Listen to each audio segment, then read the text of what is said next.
everybody, my name is Rhys Barber. I'm the audiologist here at Audiology Associates. And I am Taylor Green, and welcome to day one of Wax Vent. If you've never joined us before during the Christmas period, we try and do something a little bit more special for you guys. You have a Christmas bonanza this year, day 1 through to day 25 of December. We're putting new earwax removal videos on every single day. Now, me and Taylor will be both on for some of them we'll do separately. You have to avoid the jingling, guys. It's our little jingly antlers getting us into the Christmas mood today. We had to get rid of the red flashy nose, it was too off-putting. So, I think this is actually my patient here, so I think this is what I've done. This patient's come through really, really dry, scratchy earwax. Yeah, you can see straight away. Yeah, you see that? Very light in colour as well. Oh yeah, and that's normally a good indication of dry wax here, where there's this really, really light colour in there as well. It tends, when it's drier like this, they do tend to be a little bit hard. Do you find them harder to do with the drier waxes? Yeah, they just tend to be stuck in there a bit more, I think. Yeah. You just tend to have to give them a good old wiggle. Wedged in there. They don't tend to want to come out very easily, these ones. What you can see I've done here, put a little bit of olive oil in just to loosen this up. But we've got the standard size Zollner tube in here, and it's holding on, but it's really... Yeah, you can see it just starting to move. Getting a little bit of a wiggle there. Ideally, when we're doing these, we want to see a little bit more movement, but when it's doing this, you get that little bit of... It doesn't always want to budge, does it? Jobs and horn tends to come in quite often for these ones. Yeah, that's right. We can actually see that just to it's your right, this is our left, but it's your right, there's a little bit of dry skin there as well, but look how that's trying to come down. Oh, it's really wedged in that. It is. And you find this a lot with these bigger, harder lumps of wax. Because there's bends in the ear canal, you'll get so far, and the ear canal's not the same size all the way down. It'll sort of contract and expand all the way down. And they'll get wedged, you'll get it so far and it'll get stuck on it. It's a real difficult one to do. Yeah, with myself, I like to try and lift those plugs off the ear canal first, and then, as you've done already, pop a little bit of oil in just to try and get right underneath to slide it out a lot easier. Because once you get it moving, that oil just forms that lovely little barrier, doesn't it, between the wax and the skin. It just tends to slide. Yeah. So we're bringing a different tool in now. I think we're doing rosin inserter. Yeah, the trusty rosin inserter. There's had a few more outings recently. Rosin inserter. I've been using them a lot more recently. I know. But what we've got here, it's a difficult one because when it gets to this outer part, it wedges. And there's not a tremendous amount of room there. And then to get the rosin inserter, you've got to kind of almost push it back in a little bit to create the gap to get above it. But it's Jake's... This jingler's really off, but you can see it's coming away really nicely. Yeah, I tend to favour the rosin inserter for this type of wax because because there's very little space around that wax. I find that the rosin inserter, with it being so thin and small, even though it's it's kind of spiky and we almost kind of risk cutting through the centre of these waxes. The drier wax it tends to be really good for, that we can actually just nip into that tiny little gap that's there. It's got that little bit more substance to it, the drier one, so it's just a little bit harder that it doesn't tend to pull through it as much, does it? But like if you were trying to use a Jobson horn on something like this, you'd push in that in, and the width of the Jobson horn, it tends to push it and flatten it backwards, doesn't it, rather than get behind it? The drier ones. The softer ones not so bad because you can usually just kind of manipulate it a little bit just to try and create a little bit of a gap almost, but a bit more tricky with these ones. So it's starting to roll. It's coming. Just getting a little bit of a roll to it now. It's almost there. Sorry if you can see me like really focusing on this. This is the first time I've actually seen this video, so I'm just trying to see what's going on. This was a tough one. I mean, this wasn't an easy one to do. You can see I've had to put a lot of pressure on top of the rosin inserter to get that out, and just to roll it around there. Quite a chunky piece. Yeah, you can see we're starting to break down a little bit now in the middle as well.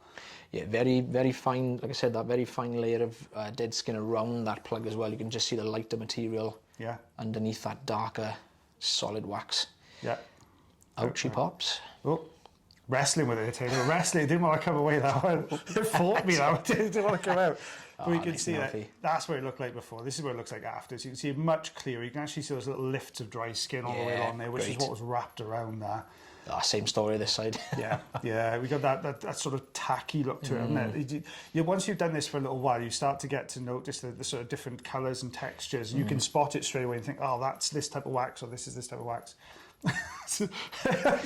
We're jingling constantly. That's all I got stuck in my head, is that It's a Wonderful Life. Every time a bell rings, a fairy guesses, angel guesses wings. You know, we've created angel wings today. Oh, gosh.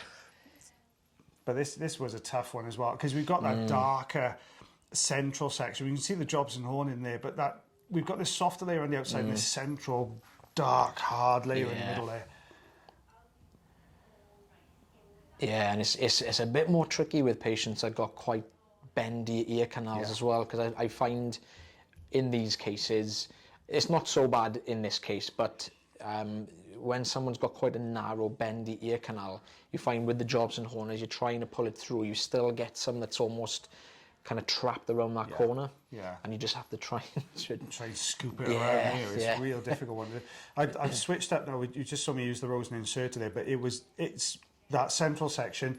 It's not completely solid, it's a little bit crumbly.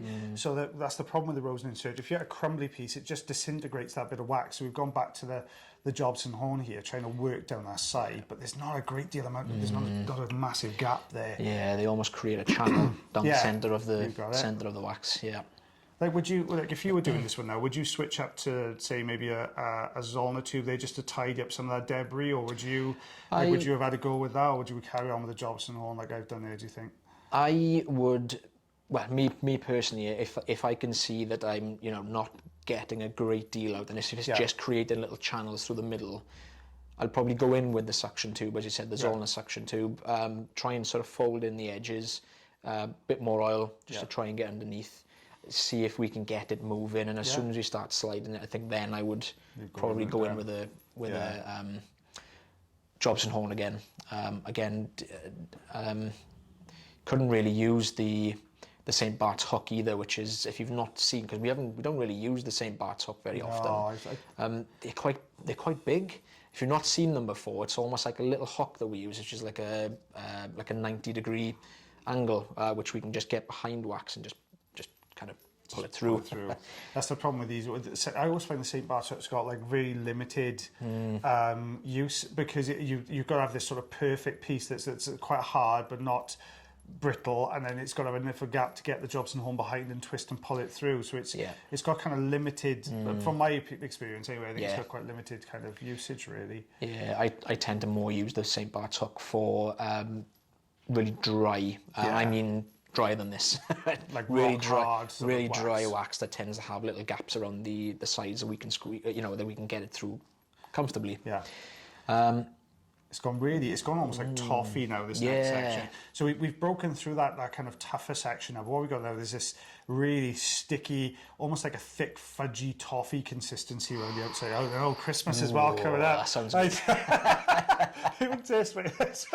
Not for this though. So we've managed to pull this forward now. It's coming away. Both myself and Taylor are very sweet tooth. So you can see it's coming, broken that front section away there. The antlers are not going to stay on for every day of wax for guys. I think we may have some pretty good bloopers from the beginning part of this, because they get fallen off the top of our heads every time we did the recording for this earlier. But we're really starting to scoop this out. A bit more olive oil in there now. It's really getting a little bit more purchase behind it, creating gaps to be able to pull it off the canal wall now, aren't we? Yeah, I think that's the key in these types of wax removals, is just creating space, so you've got movement to give it a bit of a wiggle. Oh, you can just see the eardrum there. I was just going to say, you can just peek it there. So we've almost got this sort of ring now of hard wax. You can see it all starting to peel away now. So that's what we mentioned about earlier, is where we're trying to fold that in. Also, I can see we've got the crocodile forceps in there now. We've got all of them in there. With suction, Rosen insert, the Jobson horn, forceps. Oh, we missed the St. Bart's hook. I don't think this is St. Bart's hook. Yeah, I don't think it comes in this one. You can see that layer of dry, almost like dry skin that's gone underneath it, holding the whole thing together as well. That coming away. I was quite surprised you got that much away, Max. I was expecting the crocodile forceps to tear right through the centre. I did think it was. Yeah, it's difficult, because if they clamp down too hard, it does have a tendency to tear through the middle. But I think I was lucky. There's some big chunky. I mean, it didn't look like a lot left in there, but when you start taking these bigger pieces away, then you can really see them coming away. I don't think that's going to work. You've got to try and grab it without pushing it in further, which is quite tricky with the crocodile forceps. It's really hard, isn't it, when it comes out as well, because you don't want to hit it in the wrong spot. You end up pushing it further in, aren't you? Yeah. Oh, a bit of a wiggle now, that's going to come out. That's on its way, that one. You can see, there you go. We are. Oh, I've got the hair all mixed in. It's got all sorts in there. We've got skin and hair and everything built into that one. And we're still, you can see, look at how much further back. But that almost looks like skin to me now. That sort of, almost like a keratin skin, that harder layer. You can see it peeling almost away. Almost like kind of, almost get grey in some parts as well, that kind of dead skin. So the greige, sort of greige. Yeah, so that's the colour I would call that one differently. And you can see that layer, you can see it was quite red and irritated underneath, but that layer of dead skin, that greige sort of material under there now. We just got this layer at the top here, which we're pulling away. But look at the colour difference in that, how dark that is. That is old wax, that one. Now we've got the patient to tilt at this point, because I could see there was some still stuck at the top. But look how firmly that's stuck there. Look at that. Very, very sensitive as well, that place. We've got to be really careful there when you're pulling that down. You can see that layer of dead skin there underneath as well. But look how tough that is. That is like sort of welded almost onto that skin. That's really stuck. And it's thin, and that's what makes it really difficult, doesn't it? When you get to these very, very thin pieces, you've got to try and just chip it with the fine end to get that down.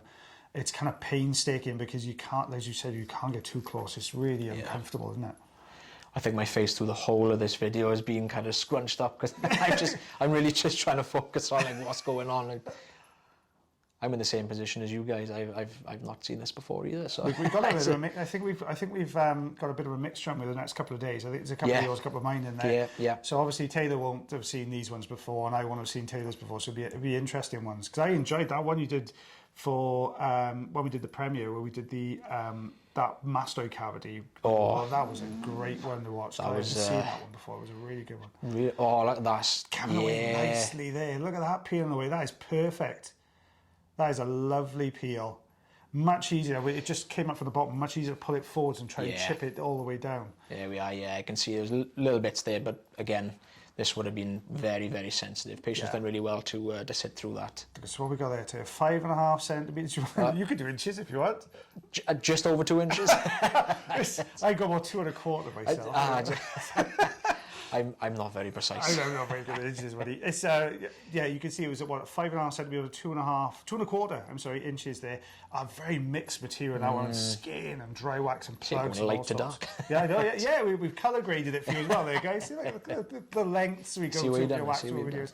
Well, guys, I hope you enjoyed day one of Waxfint. Stick with us for the remaining 24 days. So we'll be back with you tomorrow for some more wax removals. But as always, guys, take care of your ears. Take care of yourselves. And take care of one another. See you soon. See you soon. Bye, everyone.